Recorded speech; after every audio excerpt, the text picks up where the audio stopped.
The theme for our conference this year, as you've already been told, is the journey of integral discovery, development, and self-mastery.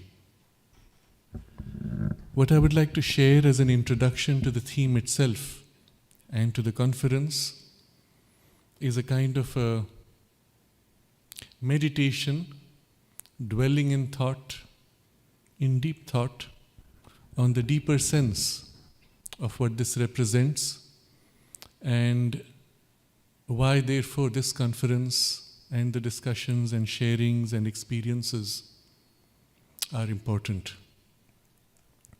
From the perspective of our deepest being, from the soul. Because this is a time when all of humanity is in a transition, an evolutionary crisis, where the past is breaking down more rapidly than we can manage.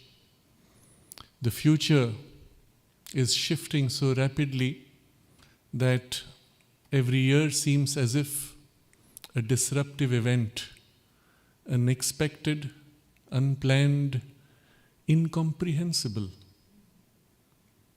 But from the soul's point of view, the most extraordinary opportunity for growth, for progress, to make a leap as never before possible. And these three words, discovery, development, and mastery, so to say, as if form the stages of the soul's journey. If we were to look back at the time of our life when we were most happy, most fulfilled, most carefree, and perhaps also most rapidly growing, we will remember our earliest years as children. Literally, the biology doubles in size every few years. But psychologically, the pace of growth is so amazing. When you watch a little baby, newborn, as he learns to coordinate his senses, learns to crawl, learns to stand, learns to speak, becoming more and more independent, literally you can see day to day the growth. If only we as adults could grow at that same pace, that day to day you can look at yourself or look at others and say, oh, I've grown. What would that life be like? And therefore it's so useful to go back to that time, because that's the time when the soul influence was most in front. Because the personality and its layers had not yet formed or become rigid, to conceal, to suffocate, which is our condition today. And if we can remember what the soul's experience is like, if we can recall, relive, and as if drift back into that experience, which is ours, in fact, behind all these layers, and allow a little bit of it to come forward, we might yet become once again like the little babies, little children, and grow perhaps as rapidly, and as joyously, and as carefree, and as self-assured that our parents are holding us and carrying us through each day, and we have nothing to worry about. Through this crisis, through these disruptive years, isn't it? In that sense, when we look at these three words, discovery first, which is the very nature of the child's experience, the soul's experience. From the moment we are born, we are amazed by every experience. Every little thing is amazing. The flower is so beautiful, the perfume of the flower. Each time you breathe the perfume, it's new. Something different. And every little thing you notice, you ask, how, why, when? Because you want to know. And each time that you discover, each time you learn something new, you have, oh wow, the child's joy of discovery. And we realize from the soul's perspective that the whole universe is built to be discovered. It's like this gigantic, you could say maze, or you could say hide and seek, game of hide and seek, where everything is there but covered in layers and layers. And each layer, while it conceals, also reveals just enough to draw you and tempt you to want to explore and remove the cover, remove the veil, to see what's behind. Isn't it? When you see the flowers from far, the colors attract you. When you come closer, the perfume draws you. And you're led to touch and receive. At which point perhaps something deeper flows into you if you're sensitive. Or some part of you then leans to identify and experiences the flower and its psychic vibration, which it evokes within you and draws from within you. And so it's as if you're drawn to something and you discover, and it draws you deeper, and you discover and discover, removing coverings. And it's as if the universe is built for that. As if the divine hid itself into so many layers, in so many different ways, in every possible variation, and yet you notice no discovery is ever the same, wherever you may be.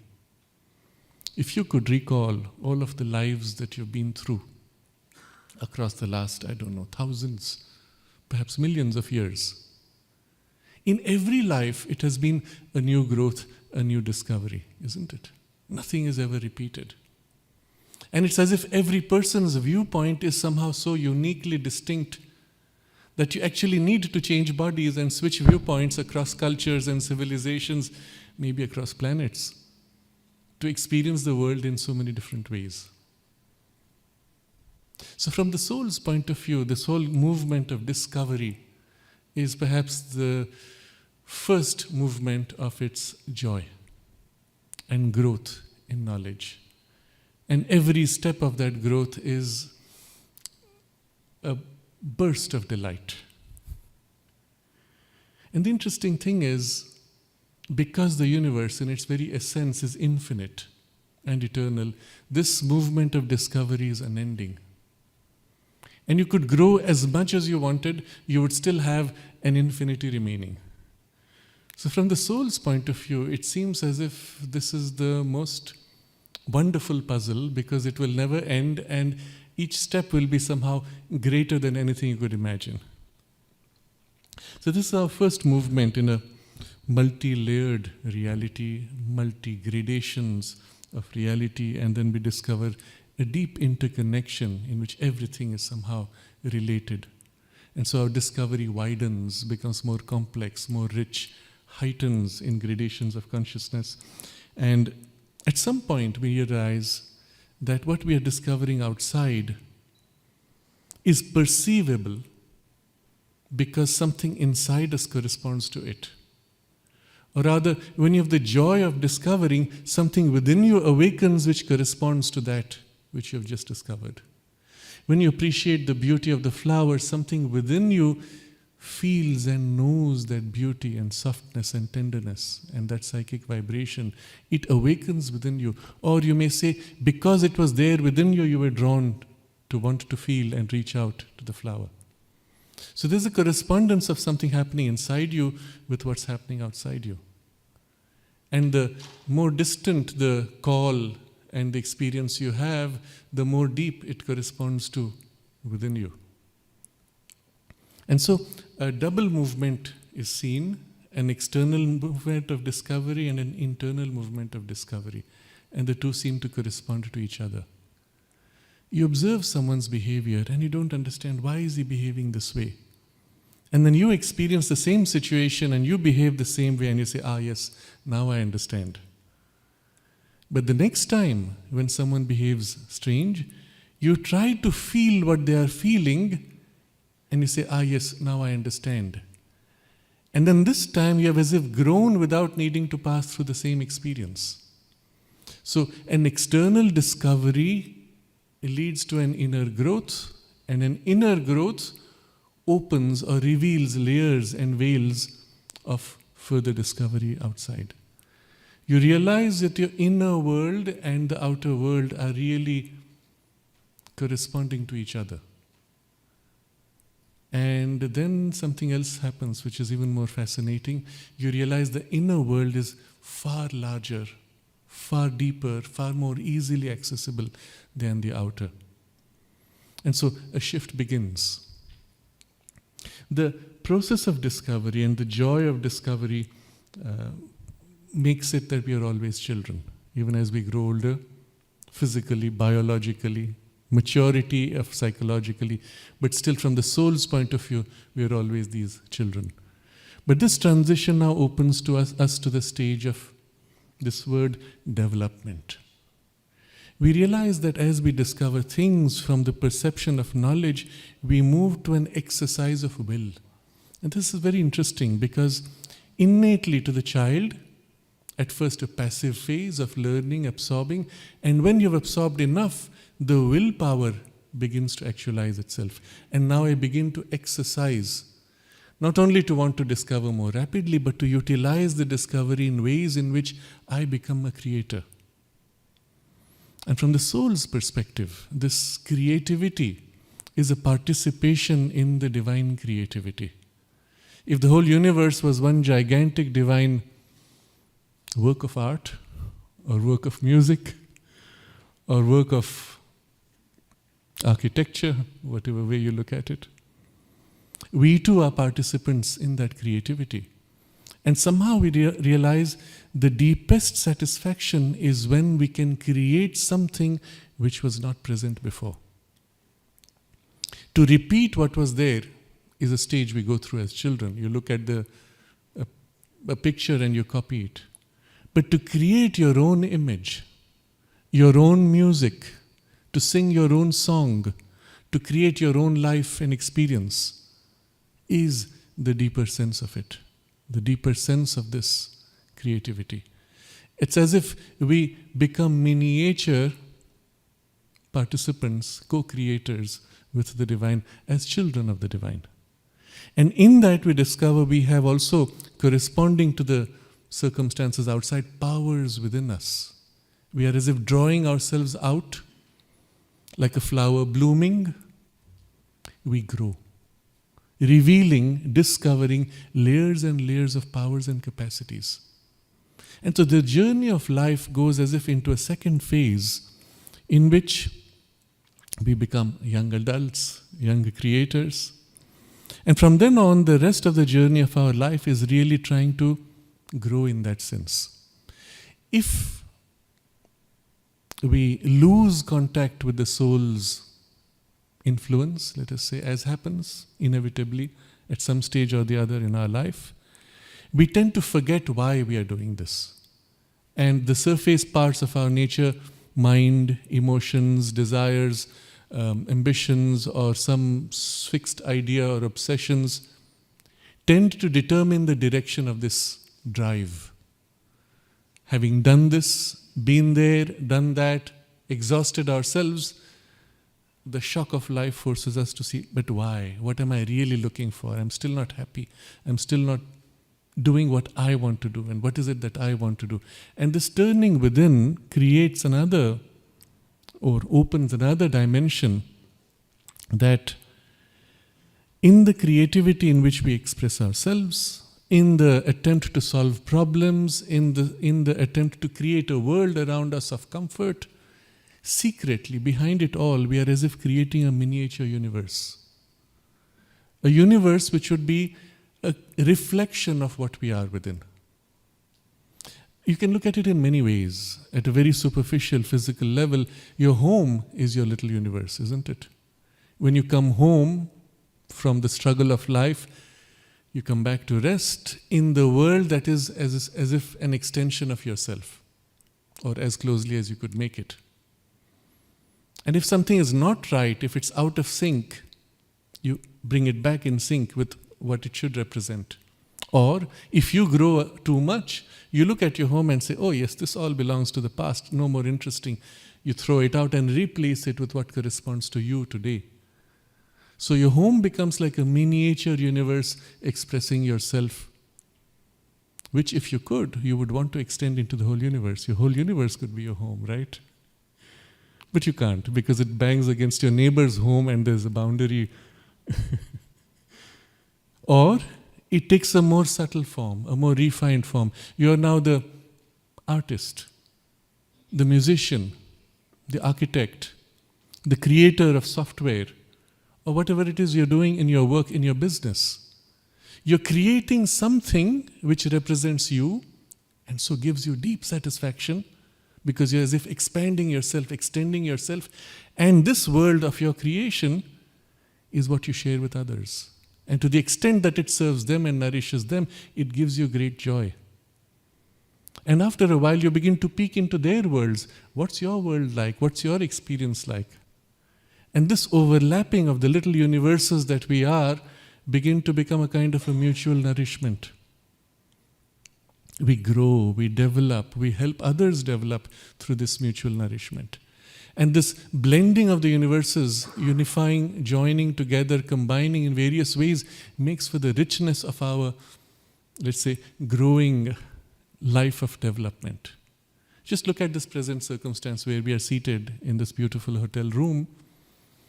There was somebody who came here and created this space for its, let's say, most material circumstances, building the wall, the engineering, design, the architecture, conception, and then the interior decorator.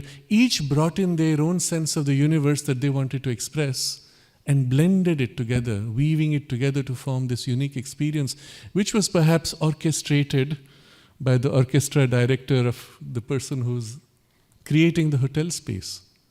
For a unique experience that you will have as you come into this space, isn't it?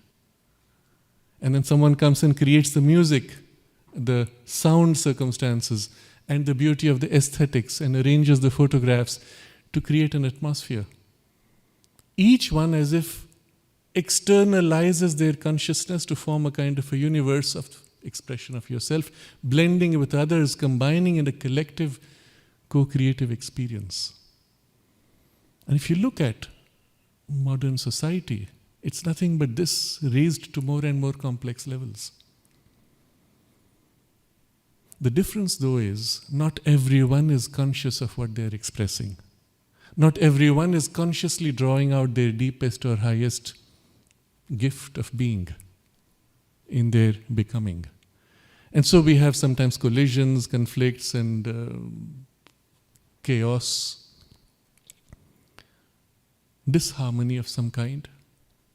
But through it all, we are in fact sharing and helping each other to grow and co-creating this society. So this phase of development is very interesting because, in a sense, we are drawing out our full potential as evolving souls. The children becoming, let's say, teenagers, coming into our own, into an individuality which is sufficiently mature to be able to stand in the universe and create something that is truly worthwhile. This phase is characterized by the will affirming itself and the delight of the will affirming. If the first phase of discovery was the knowledge and the delight of discovery, this phase is one of will and the delight of expression of the will. Take it a step further, logically. Where does it go? The will itself, how far can it go? So if you look back at the first phase where discovery was unending, because the potential is infinite, the affirmation of your will and the potential of what you can draw out from your own being is also infinite. From the soul's perspective, we are each one of us like a seed of the divine consciousness, with the full potentiality of the divine consciousness here held in a seed. The analogy is perfect as a tree and the seed. The seed may look so small, and yet it can become the entire tree, and yet uniquely the entire tree, isn't it? And so our soul is as if a projection, a spark of the divine consciousness entering into this whole experience, at first as if a fragile spark, but then growing to come into its own and then unfolding itself to become the whole tree. How far can it go? Infinitely. What can it express? infinite potential, infinite qualities. If the originating divine consciousness bursts to become this whole universe and all possibilities of the universe, and not just the universe that you see, but the gradations of the universe that you do not see.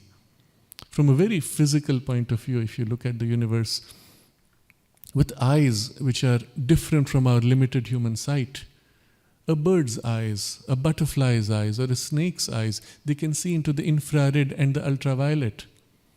And perhaps there are other creatures, or we could conceive of them seeing into the radio wave frequencies. And if somehow your sight could extend to expand into the entire range of electromagnetic frequencies, what would the universe look like? You would see everywhere light upon light upon light upon light, infinitely. And yet richly diverse in frequencies, colors, and ranges of colors in a constant weaving dance, flowing, infinite colors. And you would hear, as they say, the music of the spheres, every planet, every object, every atom resonating, chanting, humming, singing, and the entire universe as this gigantic orchestra of infinitely billions, centillions of music instruments resonating. What would you taste, smell, touch? You can just conceive of that. And from the soul's point of view, it is towards this full experience of reality that we are growing. Not only to know the reality, but then to exercise, to will, to manifest possibilities which have so far never been expressed. Still waiting. As in the divine origin, they await. Within us, they articulate. And so, in a sense, again coming to a very mundane example and looking at it from the perspective of nature, nature could have built this beautiful bouquet, for example, brought in flowers from various different kinds of plants. But for her to build this, she would have to bring all the seeds of those plants in one tiny space, have them grow in a weaving form, and somehow come into this beautiful bouquet. And the sand here, which would be the vase of glass that you see, beautifully shaped, would have to be hit by a meteorite to be made into a piece of glass, and then shaping it through millions of years of slow carving from rain and wind, a little long. So what she did is she created this little body and the brain and the human being and said, okay, you'll be my little toy and instrument, and she made us build it and put it together, right? We're not conscious that we are instruments for nature and for a deeper divine will and purpose, and of course our soul hidden behind, of which we know almost as if nothing. But the same divine creative power that bursts out to become all these planets and all this beautiful nature also works through us to create all these things, including some of the very ugly things which you might find occasionally all around. That's also part of the play. From the soul's point of view, though, there's nothing ugly. Nothing essentially ugly, let's put it that way. Because within that ugliness is concealed something else that's waiting to emerge. And so even the ugly thing needs to be as if disentangled, unwarped, untwisted to become what it's truly meant or is in essence or in potential.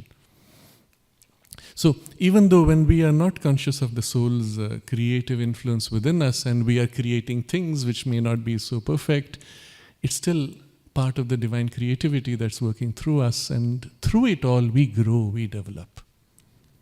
The question, of course, is it who is developing, who is growing? And while the whole outer personality develops in skills and capacities, can become very talented, can become very powerful, can become knowledgeable,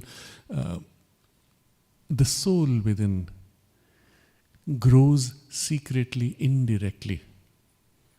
But if our entire life journey could be aligned to the soul's aspiration, then the soul could grow much more rapidly, much more completely, and fulfill itself in this external growth. The difference is enormous. When, for example, we have lived a life often contradicting the soul's values, the soul still grows. We have developed this capacity through this very rigid instrument, and the capacity in essence stays perhaps. But all the rest which was built up in the personality drops with the personality which was not integrated with the soul. But if we become conscious of our deeper aspiration, align all that we do, our thoughts, our feelings, our actions, our sense of purpose, our deepest motivations, if we align them to the soul's aspiration, then at each point, not only what we express is worthy, but it becomes a means for the soul's growth, and the growth and development so realized remains and is drawn with the soul in its journey into the next. Otherwise, if you look back at your life, and from the soul's point of view, it's very easy to look at it in this way. If you look back at your life, what of all that you've been through over the last 20, 30, 40, 50, 60 years, what would you say you actually carry with you today as something precious and valuable that you will take into your next life, into your next incarnation? And when you look back, you'll say, very little. Isn't it? Very little. And the bulk of it, you'll say, well, it's worth it. That was been there, done that. I don't need it again. What do you carry? Perhaps just the most essential lessons. And how much of that journey of life was needed for those essential lessons? You could have done it so much more rapidly. Wasted so much less time. Grown so much more consciously and fulfilled yourself, isn't it?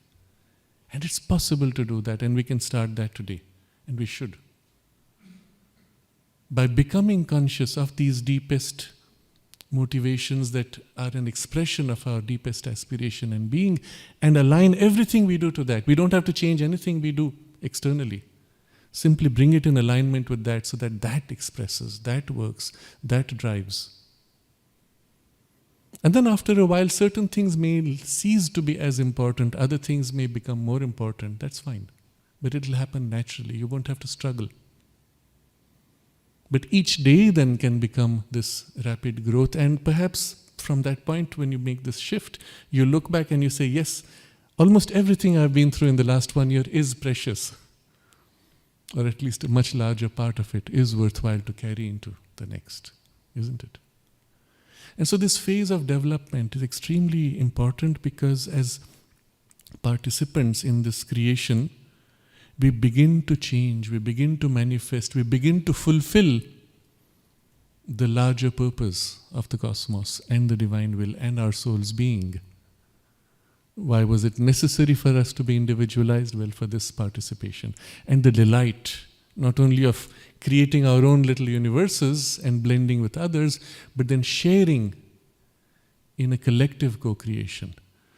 The mother makes this observation that in a sense, the whole point of the universe and this fragmentation of consciousness was necessary, or the purpose of it was to have this multiplicity and the coming together of the multiplicity.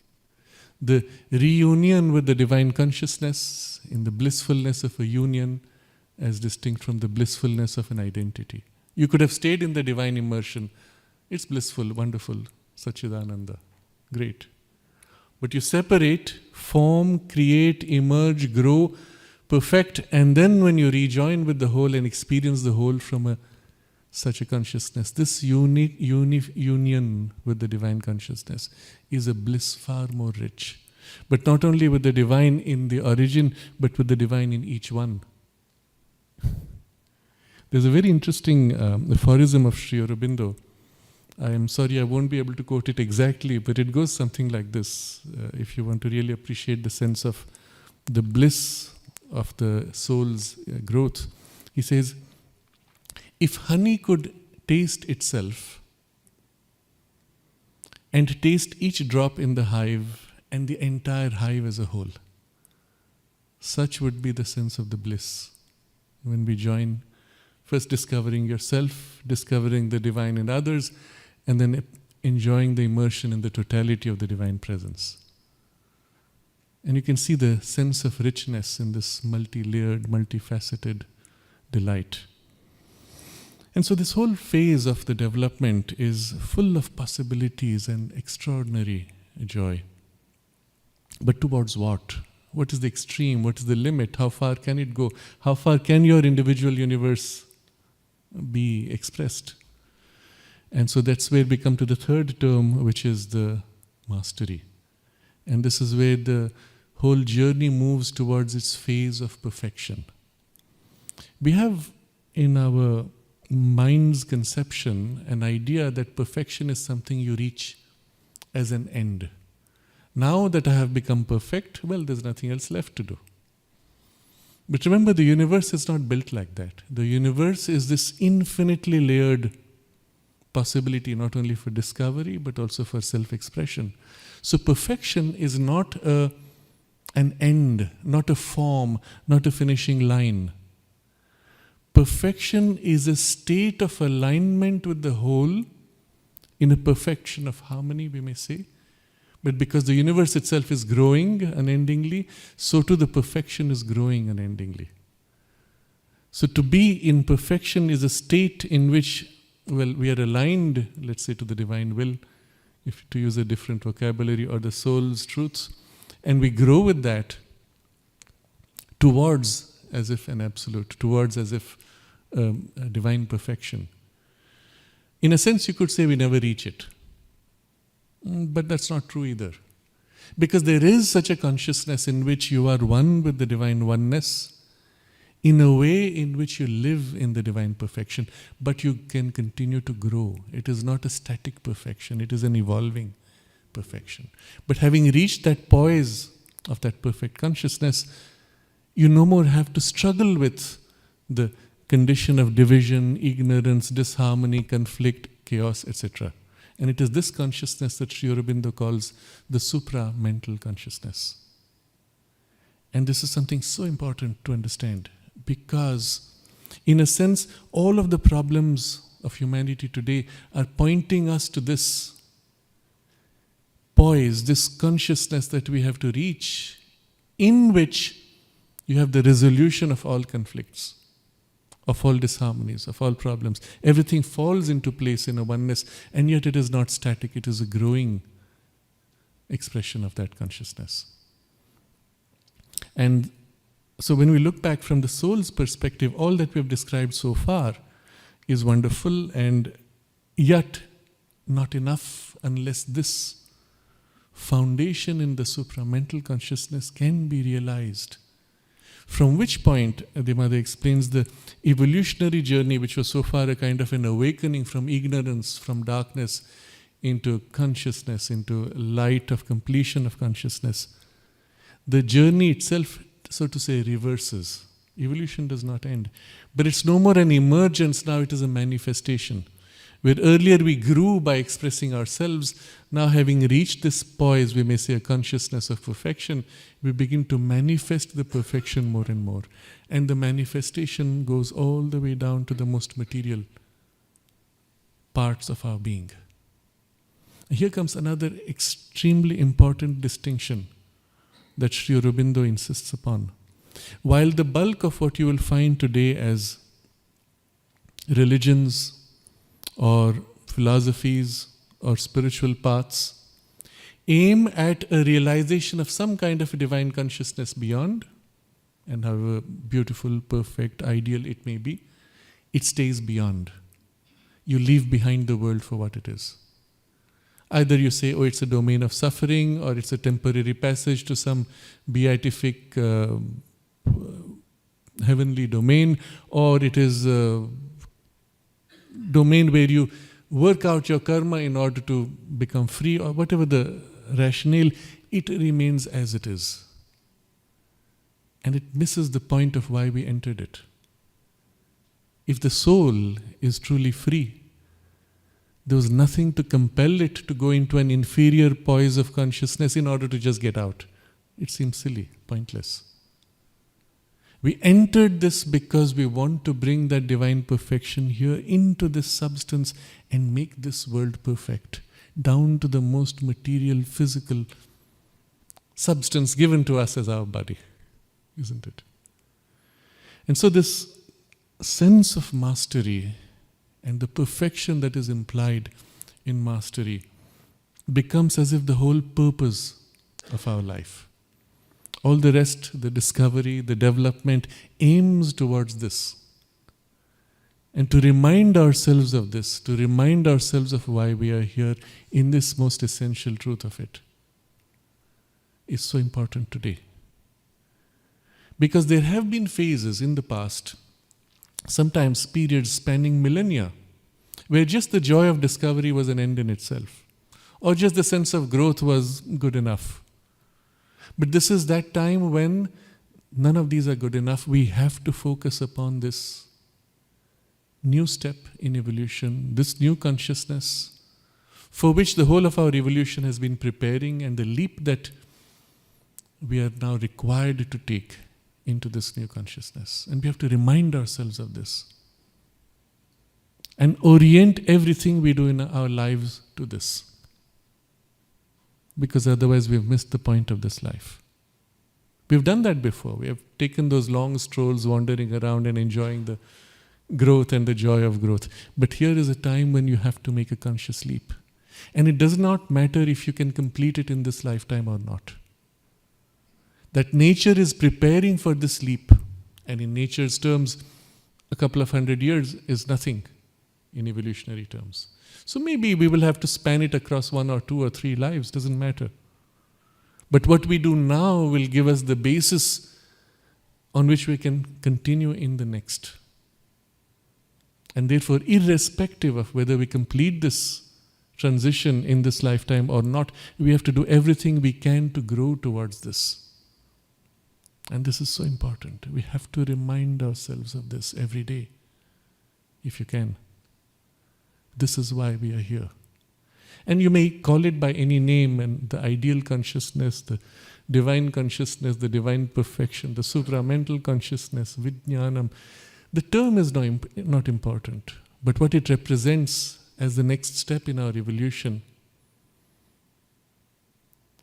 that we have to hold and remind ourselves, we're here for this. And there are parts in us which already know this in a kind of an intuitive way. In those parts we already are connected to it, and we have to lean into those parts, rise in them in our aspiration, and as if touch that in an intuitive way, in whatever part in us touches. Sometimes something deep in the heart, something deep in the mind, something deep in an aspiration which is indescribable. We know and we are aligned. Perhaps the easiest way in which we can do this is to remember the form in which we can most easily relate to this consciousness. And so when you look back at the whole journey of all these millions of years or thousands or whatever number of lives, somebody was nudging you, pushing you, helping you, carrying you. Isn't it? Like the little child that you are, knowing your parents are there, even if you don't see them, you know they're there. And you know that if you fall, your parents will catch you. You just know it. And it was always like that with the soul. The soul knows, but the soul knows much more intimately, knows itself the child of the Divine Mother. And in a sense, through it all, it was her support behind, or her active help through the circumstances of life, which was leading us. And where we had catastrophes or severe difficulties, it was always the divine hand that came to lift, to protect, to support, to nourish, and lead us through. And because the divine is in everything and everywhere at all times, this is one help that will never fail you. The only thing which can happen, and which does happen very often, is because we cut ourselves off from the help, we forget to call, or we are so closed as to be lost in our own self-obsession, that the help has to struggle to cut through our resistance. But in the moment when we are able to open and remember and reach out, immediately it flows, immediately it lifts, carries, changes the circumstances. And because it is in everything, there is nothing in life and in circumstances which can ever ultimately oppose it. Because the divine is within that also. The Divine Mother's energy is within that also. Even the most terrible and the most horrible appearances of the extreme of what you could conceive of, still carries the divine presence within, and from within there the divine can change the circumstances. Isn't it? And so, to know that which we seek for, the thing which we aim for, this divine consciousness, this supramental consciousness, as the very supramental being, body of the Divine Mother, is one of the easiest ways to relate to her. And to relate to that, and to put ourselves in alignment with that. But we have to conceive of that Divine Mother as not only representing this consciousness, supramental consciousness, but from there manifest in the whole universe, within everything, supporting everything, and put ourselves in her care. And then we come to these two words, entirely and exclusively. Because we are made of so many pieces, so many parts. And if we speak of mastery, we try to master our circumstances, we find these parts are not good enough, not sufficiently developed. And therefore I need to master those parts within myself. And a kind of a prioritization takes place. To master my circumstances, I must master myself. Then only through my self-mastery, I can act on my circumstances and attain mastery, isn't it? It's a very important truth, which Sri Krishna explains in the Bhagavad Gita. This self-mastery is your basis for world mastery. But when you look at that self-mastery and world mastery and make that your goal, and the perfection that it represents to be your goal, you realize that you are not sufficiently developed, and you do not have within you the capacity to develop entirely or to organize and integrate the different parts, and they're all pulling in different directions. And in a sense, it is only by an action which is greater than yourself that this integration can take place. And that is the working of the Divine Mother's consciousness within you, to which you open and give yourself. These disparate parts, these little pieces which you're not able to integrate on your own, you open and give yourself. And allow her to fill, flow, and harmonize. And this becomes literally the method of the sadhana, the means by which this whole evolution is accelerated, by which she can weld it together and harmonize more perfectly, because she already is that harmony in her consciousness, and so can bring it into you easily, spontaneously, effortlessly. The nature of the path itself now becomes of this kind. It is no more a violent struggle and extreme fight against yourself, against the world, against everything which you see in the ascetic paths. The journey itself becomes something which is almost joyous, a movement of self-giving. And this becomes the method itself. And so, to be able to invoke her, to be able to open yourself to her entirely, and then exclusively, because there are parts within you which choose to flow in different directions and to bring them in alignment. And so the journey and the nature of the journey itself becomes very different. Such is, in brief, the nature of the yoga, the integral yoga of Sri Aurobindo. But all of this brings us to this third phase of self-mastery, where everything is pushed as if to limits. And the whole sense of a life and its purpose now reaches its acme. You look back at whatever number of lives you've been through, and you find the fulfillment of all that here, now, in this present effort.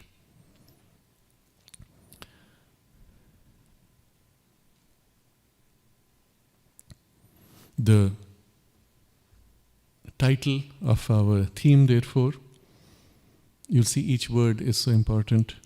Journey, because it's a journey across lives, of discovery, development, and mastery, but founding itself on self-mastery. And then this word integral has been thrown in, which changes everything also. Because in all the existing paths, while elements of these things are there, those elements are limited and partial. Sri Aurobindo affirms that every single part of our being is intended to become a vehicle for a divine potential, for a divine expression. And so everything has to be taken up in this spiritual journey. Nothing is left to be left behind. There's no part within you that you have to cut out and throw. You have to discard distorted forms of expression of a part. Yes, that you discard. But the part itself has to be perfected, has to be divinized. Nothing is to be discarded. All has been built as if by a prior evolution of nature to become an instrument and a vehicle for a divine perfection to express itself. Put in very simple terms, in one of the messages that the mother gave for the program in the ashram for the students, she said, the body is intended to become a vehicle for a divine beauty. Our life energies are intended to become a vehicle for a divine power. Our mind is intended to become a vehicle of a divine knowledge. And the soul, the psychic being, the person we truly are within, is a vehicle for the divine love. And these four, so to say, represent the essential, let's say, divine qualities through which the divine consciousness expresses itself in life. So such is the sense of this term integral, that everything is to be taken up. But integral is not holistic. The word holistic is very common. Holistic meaning you take up everything together. But integral has a different sense. It's not just taking everything together. It's integrating the whole around a central truth and principle. And this changes everything. You see, a holistic education is good, a holistic life is good, but an integral education or an integral life is completely different. Because it means there is such a thing as a center, a focal point, around which the whole has to be organized. It's not just a gathering and including everything as separate pieces. It's integrating them around some essential truths, of which they all become an expression. And so there's implied in it a harmony, but a center of harmony around which this takes place. And that center of harmony is the soul within, or the divine presence within you. Oh, but I don't know what is that divine presence. I don't feel it. I don't know what it is. Maybe I feel its influence, but I don't know it. I'm not yet my soul. I am this thinking person. So how do I integrate? Around what do I integrate? And we realize that the very fact that we have this presence within us, its influence is always radiating. And it reflects itself in us in various ways, in different parts. So in our thoughts, it is always this turn towards some idealism. And intuitively, we aim for a perfection. The mind is not satisfied with work half done. It has to become perfect. And when it's perfect, you feel this great joy, isn't it? So what is it in your mind that yearns for this perfection? Truth. I want to know what's true. I'm not satisfied with a falsehood. What is it that yearns for that? And that's coming from the soul's influence. Or in your emotions, the thing that feels, first of all, in life energies, the thing that feels that I should be able to do it. Why? Because the soul knows its potential for self-mastery and world mastery. And it's that influence which makes you feel, I can, I will, eventually, even if not now. If that was not there, then you would never grow up as a child. Because as children, we are incapable of almost everything. And yet deep within we know we can do it. And even if you didn't have adults to be examples around you, or the excuse you say, oh, but you are an adult, you can do, I am a child, I can't do, and I will never be able to do because I'm a child. Right? Isn't that the excuse we give when you look at somebody who's attained to a higher state of perfection of consciousness? Oh, you are special. You say, oh, you were Sri Aurobindo, you were born with that capacity. And he says, no, I had to go through the same difficulties you had to go, and often worse, more extreme. And the point he makes is this. He had to go through a more difficult passage because he had to take up as if in himself the same difficulties that we would all have to face. And he says, because I can do it, I'm showing you that you can do it, and here's the way you can do it. Right? So if we took the poise of a helpless child and say, I'll never do it because I'm a child, there's no point. But somewhere in the child, you know you can do it, irrespective of what your biology is now. And the effort is what makes the biology grow. Repeatedly attempting to stand and fall is what makes your muscles grow. And that's where we are today in our spiritual journey. You have within you this deep knowledge, of course it's possible. It's inevitable, and it doesn't matter how long it takes. You start taking those steps. And in your emotions, you have an extraordinary power. The power which superficially we realize as an empathy. You look at the flower and you feel its softness. You look at a happy person and you resonate with their happiness. Or someone who's unhappy and you resonate with that unhappiness. This power of empathy is a reflection of a deeper truth, which is the power of identity. And if we turn deep within our heart and at the very root of our emotions, the heart feels the need, yearns for this expression of love. And what is love but that movement towards unity and identity? And we turn that to the divine presence, the divine consciousness. And ideally, the most easy to do is to turn towards the love of the divine, who pours to fill the whole universe with love and draws the whole universe in unity by her embrace of love.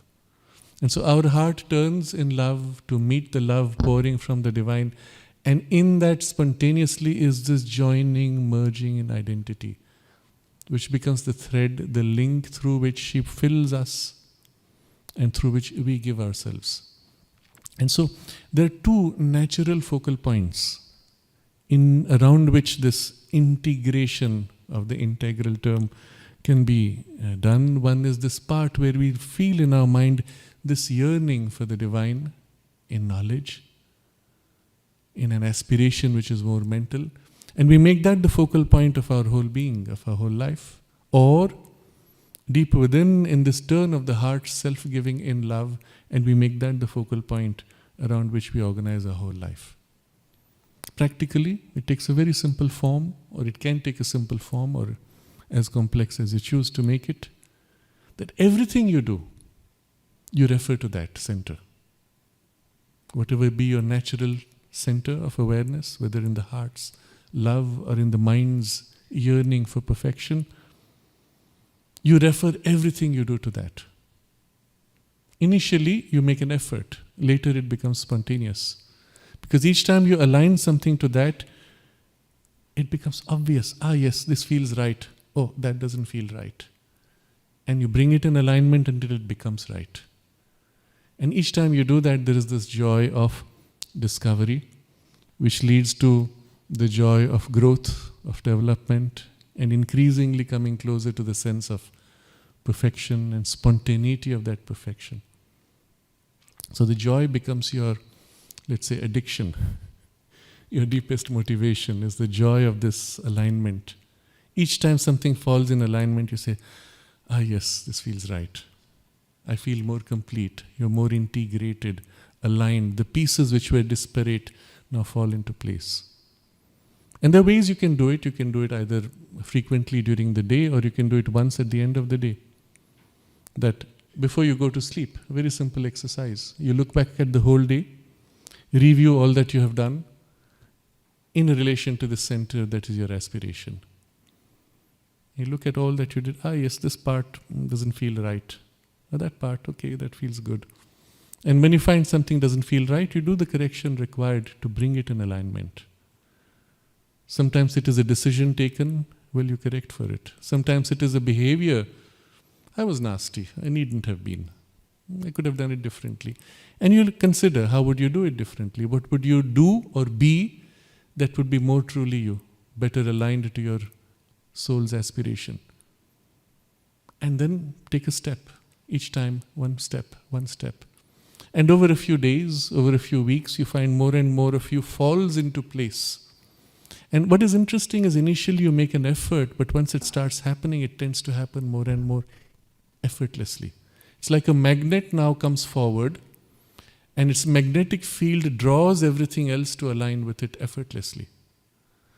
Because the fact that you turned to align to the soul's aspiration, its flow, the gushing of its influence also comes forward more and more because you're inviting it. And as it comes forward more and more, it asserts its influence in your nature and in your life circumstances. Things begin to be drawn and fall into place again effortlessly. You'll be surprised, circumstances around you will begin to fall into place. You will say, oh, I didn't even try, and I got just what I needed. Why? Because that influence is reaching out, and it's an influence of harmony, of love. And as an influence of harmony, it makes things fall into place. As an influence of love, it draws that which is aligned to it. Among your friends, among your circumstances, the response of love becomes more frequent, more natural from others because it goes out from within you. So it becomes as if you, Sri Aurobindo uses this phrase, an engine for the divine's working. You become a focal point for the divine consciousness to be able to work through you increasingly because you become a conscious instrument. And the rest of the journey follows. So if you look at the principle behind and go to its essence, it's extremely simple. Putting it into practice is also extremely easy. And then around that, there's so much more. There is a whole knowledge and a method described for your accelerated spiritual evolution. But all that follows naturally, inevitably from this. And so there we are. This is the journey of integral discovery, development, and self-mastery as the theme of our conference. And as you can see, it's a journey of many lifetimes. It's the single most important thing that you can be doing consciously in this lifetime and in the current circumstances of the evolutionary crisis. The scope of the conference, therefore, is also enormous. It covers everything in life. We will have many interesting sharings from many speakers. But in a sense, you will have to drive the direction of the flow also through the way you choose to participate, the questions you raise, the interactions we have outside our formal settings through breakfast, lunch, and dinner. And so it's an occasion for all of us to be not only in this shared interaction, but also in a shared aspiration. When you are in your work, when you go back to your work, you will be busy. You will be so busy that you will tend to forget and lose the alignment with your aspiration. It happens. But when you're here, you have nothing else bothering you.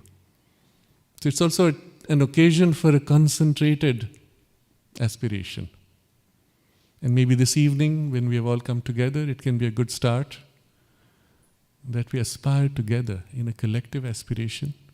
When you go back to your room before sleeping, you sit in concentration, realign with your aspiration, go to sleep in that.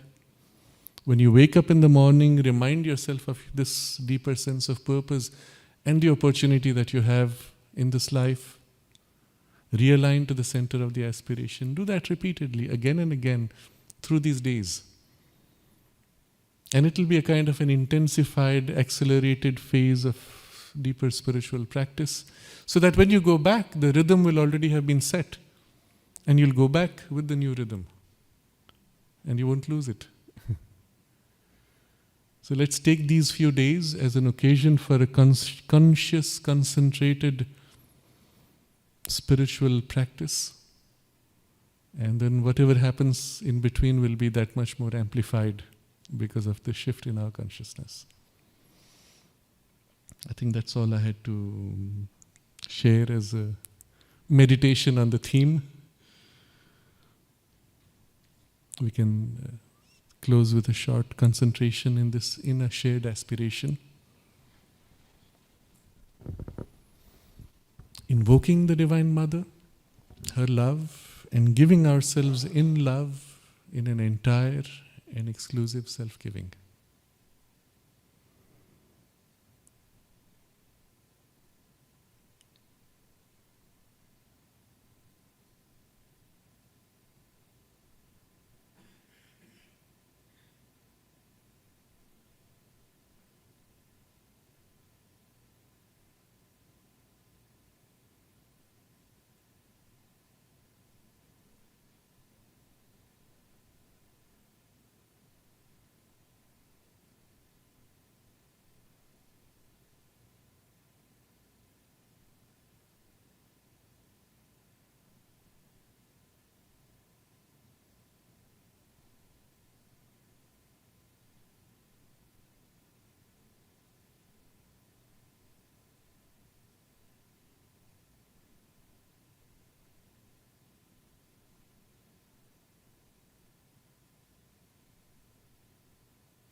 We may close with a collective chant of Om together 3 times, articulating our collective aspiration. Om.